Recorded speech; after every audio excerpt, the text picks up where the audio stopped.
Graça, misericórdia e paz da parte do nosso Deus triuno, o Pai, o Filho e o Espírito Santo. Seja muito bem-vindo a uma de nossas mídias sociais do Ministério Cinco Solas, o Ministério de Tradição Puritana Inglesa, e eu me chamo Eduardo Freitas e estou sempre no ombro de gigantes. E você está aqui na nossa escola puritana do Ministério Cinco Solas. Eu queria primeiramente fazer aqui um convite para você, convidando você a se aprofundar juntamente conosco nos estudos da teologia puritana. E onde você faz isso, você pode me perguntar? Você faz isso no nosso grupo oficial no Telegram. O endereço está aí na tela, t.me/5solasoficial. O que você vai encontrar nesse grupo?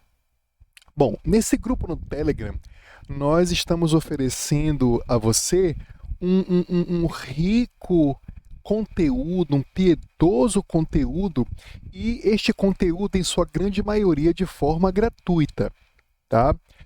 No nosso grupo oficial no Telegram, você irá encontrar diversas salas de aula, onde nós abordaremos diversas matérias da teologia puritana inglesa, da história do movimento puritano, da própria teologia reformada, teologia sistemática, mas tudo sob o enfoque justamente da teologia puritana inglesa. Nós teremos também ali chats com interação entre os membros. Nas salas de aula, especificamente, nós teremos interação com o professor, tá? E temos também um plus, que é a possibilidade de um discipulado exatamente completamente online, uma tutoria em que nós, do Ministério Cinco Solas, podemos orientar o seu crescimento teológico, espiritual, embasado na teologia puritana. E se você for homem, você faz o seu discipulado diretamente comigo, e se você for mulher, você vai fazer o seu discipulado com a minha esposa, a irmã Kate. Dando prosseguimento, então, à nossa aula de hoje, nós estudaremos aqui o capítulo 5 do livro O Peregrino de John Bunyan, cuja temática desta aula do capítulo 5 é justamente a jornada do crente à casa do intérprete. E eu dividi essa aula aqui para vocês em 8 tópicos, tá? Nós vamos ver aqui a biografia do John Bunyan, primeiramente. Nós vamos fazer um resumo da jornada do peregrino até a aula de hoje. No item 3, nós iremos passar para a aula propriamente dita, que é a iluminação do Espírito. Esta é a temática da aula de hoje, abordando o capítulo 5.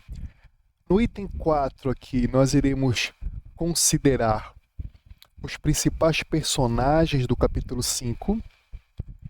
No item 5, nós iremos para os principais fatos do capítulo 5, ou seja, o que acontece no capítulo 5. O capítulo 6 é um itemzinho, o item 6 é um itemzinho de spoiler. Cenas dos próximos capítulos, né? Então são os ganchos para a nossa próxima aula, onde nós iremos expor, com a graça de Deus, e estudar aqui o capítulo 6 do livro O Peregrino de John Bunyan. No item 7 aqui do nosso sumário da aula de hoje, nós iremos fazer aplicações para nossas vidas. Eu sempre costumo, nas minhas aulas, nas minhas exposições bíblicas, nos meus devocionais, se você acompanha aqui o nosso canal, você já sabe que eu sempre gosto de colocar aqui aplicações tanto para a vida do crente quanto para a vida do não crente. E no último item da aula de hoje, vamos fazer aqui alguns agradecimentos, né? E essa é a estrutura aqui da nossa aula. Então vamos prosseguir aqui, começando aqui com uma breve biografia deste grande puritano John Bunyan. Tá? Então, antes de nós iniciarmos a aula, é justo nós honrarmos aqui a memória, o nome deste puritano inglês, este homem de Deus que já está promovido para o rol de membros glorificados no terceiro céu, juntamente com os nossos outros irmãos que já estão lá, estão diante do Pai, do Filho e do Espírito Santo, em alegria, gozo, aguardando apenas a ressurreição do seu corpo e nós todos nos encontrarmos para as bodas do Cordeiro, né?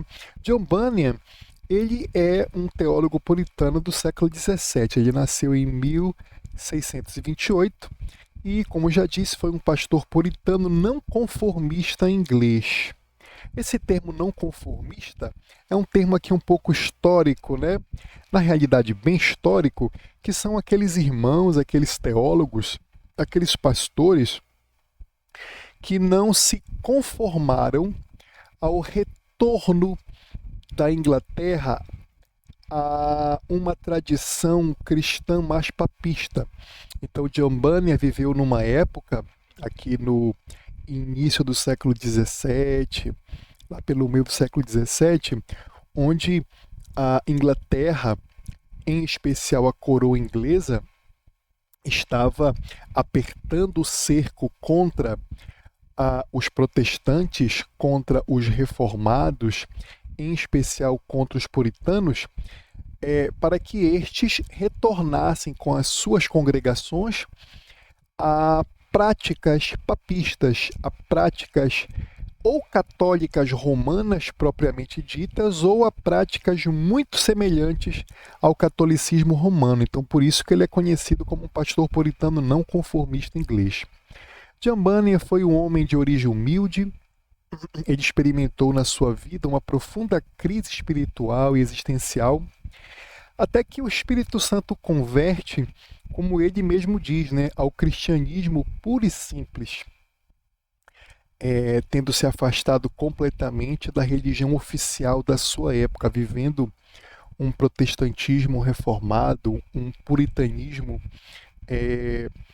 de, evidentemente, um apego às escrituras sagradas de uma forma bem ortodoxa. E por pregar este evangelho sem a autorização do Estado, né, o John Bunyan, ele foi preso.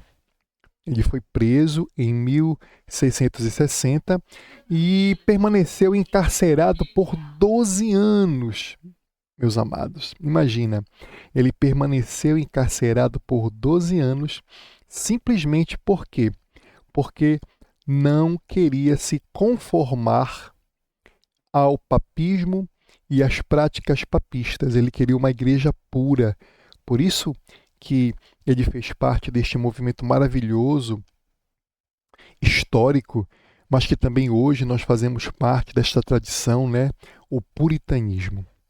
Então foi durante um segundo período de reclusão, já em 1675, que ele escreveu a maior parte aqui deste livro que nós estamos estudando, O Peregrino. E o interessante é que este livro, que é uma alegoria da vida cristã, ele foi um sucesso imediato. E olha a curiosidade, depois da Bíblia, este livro é considerado a obra de ficção mais lida de todos os tempos. Você pode achar que é O Senhor dos Anéis, que são as Crônicas de Nárnia, mas não. O livro, a obra de ficção mais lida de todos os tempos, é O Peregrino. Que maravilha, né? E em termos literários, ele só perde para as escrituras sagradas. Perfeito? Então essa aqui é a breve biografia do John Bunyan. É sempre bom nós relembrarmos, né, para que, se você está assistindo apenas esta aula, né, eu aconselho vigorosamente para que você assista desde a primeira aula. Mas se você veio aqui e pegou esta aula aqui apenas, a gente sempre aqui repete um pouquinho da biografia do John Bunyan no início das nossas aulas, né? Vamos aqui para o item 2. Vamos fazer um pequeno resumo do que aconteceu até aqui. Então, nas aulas anteriores, nós estamos hoje no capítulo 5. Nós vimos o capítulo 1º, o capítulo 2º, o 3º e o 4º. No capítulo 1º, o cristão ele acorda para sua condição de pecador, sentindo um grande fardo nas suas costas. Esse fardo nós já aprendemos que justamente é o pecado. E o terror desse juízo vindouro, que seria a destruição da própria cidade da destruição.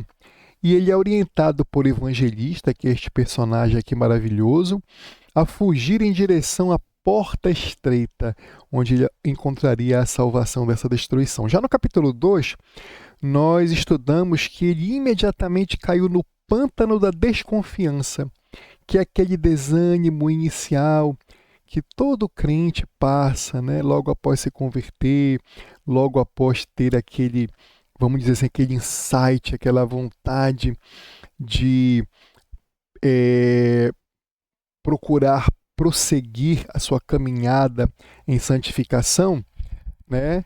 Ele fatalmente, todos nós caímos nesse pântano da desconfiança, que é o nosso desânimo, né? E também nós vimos que quando ele cai nesse pântano da desconfiança, ele é salvo por auxílio, é um outro personagem aí que o salva desse pântano. E nessa ocasião nós vimos que o seu vizinho, chamado de Volúvel, o abandona, né? O Volúvel, que é um dos personagens aqui iniciais, ele abandona aqui o cristão justamente nesse pântano da desconfiança. Já no capítulo 3, nós vimos que o cristão é desviado do caminho que ele deveria seguir, que foi indicado pelo evangelista, por esse personagem chamado de Senhor Sábio Segundo o Mundo. O Senhor Sábio Segundo o Mundo, ele envia o cristão para a Vila da Moralidade. Essa localidade é habitada aí pelo Senhor Legalidade, né? E isso simboliza que este local, né, que esta vila, que esta casa do Senhor Legalidade está aos pés de um monte que justamente simboliza este monte, o Monte Sinai, este monte representando a lei, e o pacto de obras quase o esmaga, né, por conta de que ele é ensinado neste momento aqui por toda a circunstância que envolve aqui essa Vila da Moralidade, Senhor Legalidade, de que ele deveria se estribar nas suas próprias obras, na lei, no seu senso de dignidade próprio. Isso quase o esmaga. E o evangelista, mais uma vez aqui, o evangelista o resgata, repreendendo severamente por abandonar o caminho da graça e retornar para justamente as obras, né? E na aula passada, no capítulo 4, nós temos o arrependimento, né? O cristão finalmente alcança a porta estreita, que é o início da vida em Cristo, e ele é recebido por esse outro personagem chamado Boa Vontade, que o direciona para a casa do intérprete para que seja instruído. E aí nós entramos no capítulo 5, propriamente dito, cuja temática principal que eu coloquei para nós aqui, para o estudo de hoje, é a iluminação do Espírito. O capítulo 5, meus amados, é a escola do peregrino. É onde ele vai aprender a ser crente, a viver como um crente, a ter a sua mente, o seu coração, as suas afeições, a sua espiritualidade, as suas intenções, as suas vontades, no poder do Espírito Santo, a serem moldadas e mudadas no poder do Espírito Santo, repito, para ser um cristão piedoso. E na teologia puritana, esta conversão genuína, ela exige mais do que apenas fugir desta ira vindoura. Então, na teologia puritana, nós podemos observar que esta conversão genuína aqui é retratada pelo John Bunyan nesse capítulo 5, é muito mais do que apenas fugir da ira do Senhor. Ela requer verdadeiramente uma iluminação divina da mente. Esta iluminação divina é obra da regeneração do Espírito Santo. É o Espírito Santo que faz essa iluminação divina da mente. O crente, ele precisa entender a profundidade do seu próprio pecado, o quanto o pecado destruiu o seu coração, as suas vontades, as suas afeições, a sua intelectualidade, a sua mente. Ou seja, a perversidade e a totalidade do pecado. É por isso que nós temos em teologia reformada puritana o conceito da depravação total, que é um dos 5 pontos do calvinismo, onde nós vemos que o ser humano é todo depravado em virtude da queda. É importante também que o crente entenda não só a profundidade desse seu próprio pecado, mas que ele entenda a natureza da graça de Cristo.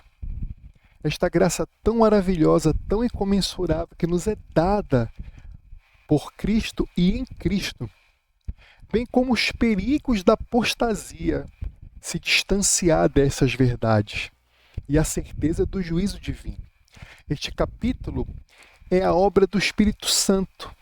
O intérprete aqui representa o Espírito Santo. Esse personagem, o intérprete, ele representa o Espírito Santo que vai abrir os olhos do cristão e regenera aqui, no caso de todo crente, o coração, o nosso coração, para as coisas excelentes, para as coisas de Deus, bem como nos alerta para coisas sombrias também, nos dando alertas, né? Nos dando freios no nosso coração para que nós não nos aproximemos do mal, como o Senhor Jesus nos ensina, né? Mas livrai-nos do mal e não nos deixes cair em tentação, na oração do Pai Nosso. Nós temos aqui alguns principais personagens que são colocados pelo John Bunyan no capítulo 5. Nós temos o cristão, que é o personagem principal, que ele é o peregrino, agora como um discípulo, né, chamado agora de cristão, ansioso por aprender, mas ainda carregando aquele fardo que o coitadinho traz desde o início do livro, né? Ele está com aquele fardo ainda, ele quer se livrar daquele fardo, ele já tentou lá com o Senhor legalidade, né, a deixar aquele fardo, só que não conseguiu ainda. Então o cristão, aqui o peregrino, ele já é um discípulo e está querendo aprender a palavra de Deus, mas ele ainda carrega aquele fardo pesado que é o pecado dele, né? E nesse capítulo 5 nós temos também a figura aqui do intérprete, que é o dono da casa, né? O dono da casa. Ele é a figura do Espírito Santo. Esse Espírito Santo que guia o crente na verdade e revela o significado espiritual das coisas. Então aqui o intérprete, esse personagem, depois você tem que ler esse capítulo 5, tá? Esse intérprete é justamente a figura do Espírito Santo aqui na nossa vida. E nós temos outras figuras alegóricas aqui, outros personagens, como por exemplo Paixão, representando o mundano, né? A paciência, que representa o crente, e o homem na jaula de ferro, que é o apóstata em desespero, aquele que uma vez entendeu intelectualmente as verdades do Evangelho, só que não foi um salvo genuíno em Cristo Jesus, e depois de ter compreendido, ao menos que racionalmente, as verdades da teologia reformada, do Evangelho, da graça, ele abandona, ele retorna ou para as obras da lei ou para os desejos mundanos da própria carne, abandonando completamente toda forma de religião, né? Então esses são os personagens principais aqui do capítulo 5. Os principais fatos que ocorrem no capítulo 5, nós temos que o intérprete, ele guia o cristão por uma série de salas na casa dele, né? Cada uma contendo uma lição vital. E nessa casa aqui do intérprete, o cristão ele encontra o retrato do ministro fiel. A primeira visão é um quadro de um homem com os olhos erguidos aos céus, o melhor dos livros na mão, a lei da verdade nos lábios, e o mundo estava às suas costas. Meus amados, que figura linda que o Giambani nos coloca. Aqui nós temos verdadeiramente o retrato de um pastor puritano, tanto nos dias do Giambani quanto nos dias de hoje. Aquele homem de Deus que mantém os seus olhos erguidos para as coisas dos céus, sempre tem o melhor dos livros na mão, as Escrituras Sagradas. Na sua boca, nos seus lábios, ele tem a lei da verdade. E o mundo, as coisas do mundo, sempre estão às costas. Ele virou as costas para as coisas do mundo. Então aqui nós temos o retrato do verdadeiro puritano, do verdadeiro pastor puritano e do verdadeiro puritano, irmão e irmã puritanos.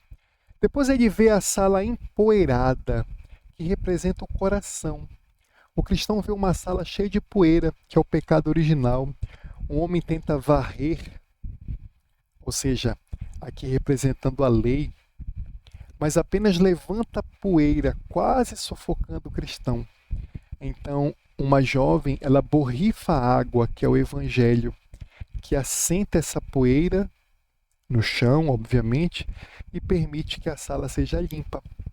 A lição aqui é que a lei só revela e agita o pecado, mas é a graça do evangelho que limpa o coração. Não que a lei seja má. Paulo já nos diz isso. A lei do Senhor é boa e agradável para aprender e para guiar as nossas vidas, mas esta lei nos mostra o quanto nós somos maus. Ela levanta a poeira, ela mostra como nós estamos sujos. E somente o evangelho, aqui nessa figura da jovem que borrifa água para sentar esta poeira, só o evangelho que permite que esta sala, o nosso coração, seja limpo de verdade. Depois nós temos aqui paixão e paciência, que é o tempo, a paixão, e a paciência, que simboliza a eternidade. Ele vê dois meninos. Paixão, ele quer a recompensa agora, imediatamente. Ele recebe um tesouro. E esse tesouro é a graça comum de Deus, né? Deus, ele faz nascer o sol sobre justos e injustos.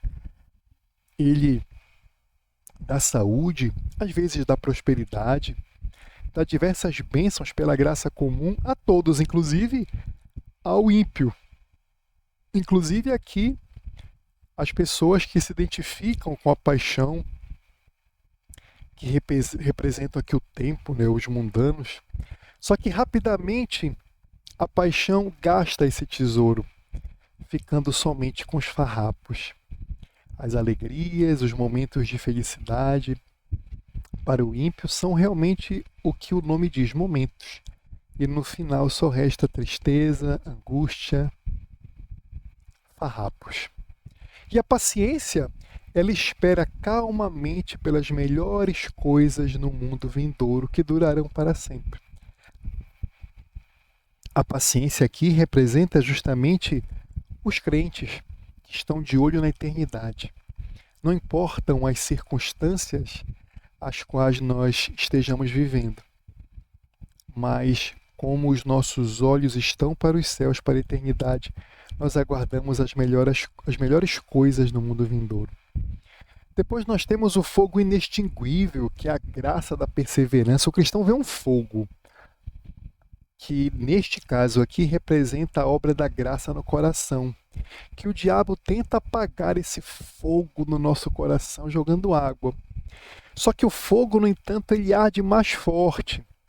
Aí o intérprete mostra para o cristão que atrás da parede tem um homem, que é Cristo, que em segredo derramava continuamente óleo no fogo, a graça. Então a perseverança do santo não depende dele, não depende de nós, mas da alimentação secreta da graça de Cristo. Cristo vai alimentando o fogo do Evangelho no nosso coração. E não importam as circunstâncias, não importam as perseguições de Satanás, do mal que possa chegar a nós, nós temos a certeza da graça da perseverança dos santos, que o Senhor Jesus sempre estará aumentando este fogo da graça do Evangelho em nossos corações. Depois o cristão, ele vê um palácio imponente, que é a fé militante. Ele vê um palácio, o céu, guardado por homens armados. Muitos temem entrar, mas um homem de semblante bem resoluto saca sua espada e luta bravamente, abrindo caminho à força para a glória. O reino dos céus sofre violência e os valentes o tomam pela fé. É a fé em Cristo Jesus que nos faz ter acesso ao céu. Em penúltimo lugar, eu separei aqui o homem na jaula de ferro, que é o perigo da apostasia. Ah, meus amados, quantos homens de Deus que outrora nós pensávamos que fossem homens de Deus, homens que falavam coisas tão maravilhosas, homens tão inteligentes, que escreveram livros, pregações, ensinos, que nos pareciam tão bíblicos e hoje estão tão distantes do Evangelho. Que tristeza! Esse homem na aula de ferro representa esta pessoa, o perigo da apostasia, uma visão terrível de um homem em desespero.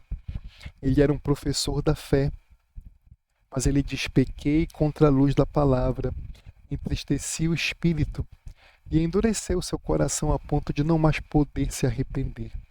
É um aviso solene contra a presunção, e aqui é uma imagem também do pecado contra o Espírito Santo, que jamais será perdoado. E por último, na aula de hoje, nós temos aqui o sonho do juízo final. Por fim, ele vê um homem tremendo ao acordar de um sonho sobre o dia do juízo. O seu terror era que, enquanto muitos foram salvos, ele foi deixado para trás, por não estar pronto. Então este foi o sonho do terrível e maravilhoso dia do Senhor. Meus irmãos e meus amigos, vamos para os spoilers da nossa próxima aula, onde nós estudaremos o capítulo 6. Os ganchos. O cristão, ele deixa a casa do intérprete, tendo recebido essa instrução essencial do Espírito. A mente dele está iluminada, ele compreende aqui a perversão, a vileza do pecado, ele compreende a dimensão da glória da graça de Deus, bem como o terror do juízo. Então ele já está preparado.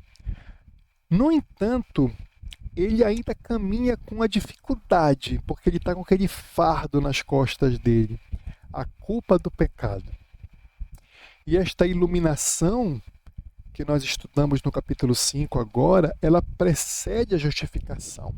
Essa regeneração do Espírito Santo, que arranca o nosso coração de pedra e coloca um coração de carne apto a nós podermos prosseguir na Ordo Salutis, ela precede a justificação. E na próxima aula nós iremos ver o que acontece quando o cristão, este peregrino, agora devidamente instruído, ele finalmente chega ao lugar da libertação, simbolizado na cruz do nosso Senhor e Salvador Jesus Cristo. Vamos a algumas aplicações para a aula de hoje. A você que ainda não é crente, que ainda não se confiou a Cristo. Amigo, olhe para a sala empoeirada. Essa sala é o teu coração, viu? É o teu coração. Você pode tentar varrê-lo com boas obras, moralidade, a religião que você pratica, até de maneira sincera, mas isso só mostrará o quão sujo você está. Você está vivendo como paixão, um menino paixão, exigindo os seus tesouros agora, querendo ter alegria, felicidade, plenitude, bênçãos, agora, imediatamente. Mas eles, com o tempo, se tornarão farrapos. Você não está pronto para o sonho de julgamento. Quando você sonhar com esse julgamento, você ficará aterrorizado. Talvez quando você leia o Apocalipse da Bíblia, ou alguém te fale do juízo final, você fique morrendo de medo. E é para estar mesmo. Por quê? Porque a sua sala ainda está empoeirada. Qual é meu conselho para você? Clame hoje para que a água do Evangelho lave o seu coração e lhe dê a justiça de Cristo. Agora você, meu irmão, minha irmã crente, a casa do intérprete é a nossa escola. É ali que nós aprendemos. Eu faço algumas perguntas para você, duas. Nós estamos voltando a ela, ou seja, a essa casa do intérprete, diariamente. De que forma, irmão Eduardo? através da palavra de Deus e da oração? Estamos fazendo isso diariamente? Você faz os seus devocionais diariamente? Ou você já pensa que já sabe o suficiente? Cuidado, meu irmão, minha irmã, nós vemos a vileza do nosso coração, que é a sala empoeirada. Ou estamos tentando varrê-lo com nossas próprias obras da lei? É uma pergunta. Sabendo que o nosso coração é desesperadamente corrupto, uma fábrica de ídolos, a gente está procurando varrer com as nossas próprias obras da lei? Lembre-se do fogo inextinguível. A tua perseverança e a minha não está em nós mesmos, em nossas obras, mas em Cristo, que secretamente o alimenta com o óleo da sua graça, com o Espírito Santo que ele nos envia da parte do Pai. Tema o exemplo de um homem na jaula de ferro. Meu irmão, minha irmã, não brinque com o pecado, pois ele endurece o nosso coração. Seja o homem de semblante bem resoluto. Seja um puritano e uma puritana dos nossos dias. Lute o bom combate da fé para entrar no palácio. Meu amado, eu queria agradecer a você, que realmente esta aula tenha sido uma bênção para você, como foi para mim. Que nós fiquemos com Deus e até a nossa próxima aula, se Deus assim permitir. Eu me chamo Eduardo Freitas, estou sempre no ombro de gigantes e você está desfrutando de um conteúdo do Ministério 5 Solas. Essa aula foi elaborada por mim, Eduardo Freitas, que estou sempre no ombro de gigantes, líder do Ministério 5 Solas e pós-graduado em Teologia Reformada pelo querido IRSP, Instituto Reformado de São Paulo. Fiquemos com Deus e até a próxima aula, se Deus assim permitir.